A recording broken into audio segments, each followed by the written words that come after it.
Welcome to another episode of Millennial Investing Explained. Here's today's question.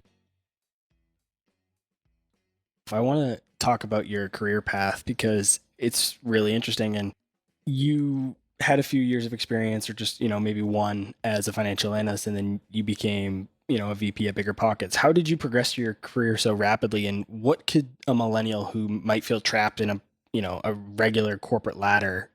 So I was looking for opportunities to leave that job in the summer of 2014, which was about 9 to 10 months after I'd started. And I was actually deciding between a job as a real estate agent at a small brokerage and this small startup company that I was a fan of, as I previously mentioned, called BiggerPockets.com.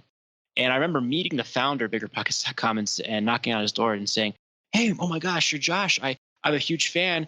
I'd love to come work for you or help out." And he told me to go away, kid, a couple of times. So I followed up 6 more times to kind of get connected with him and learn from Bigger Pockets.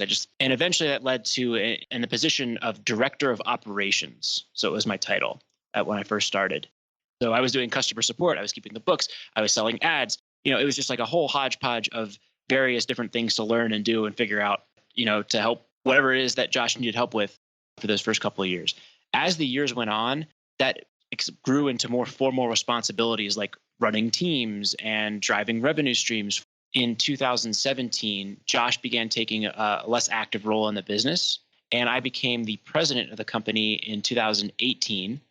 You're not going to be able to do what you did at a Fortune 500 company. You had to take on a little bit more risk by going to a smaller company with only, 3 employees. So I think that's a really important thing for millennials to realize, is that sometimes you have to take a little bit more risk and put yourself out there if you really want to take that big step in your career.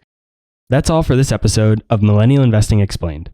Be sure to follow me on Instagram, Twitter, and Facebook, or subscribe to our YouTube channel to get even more free content.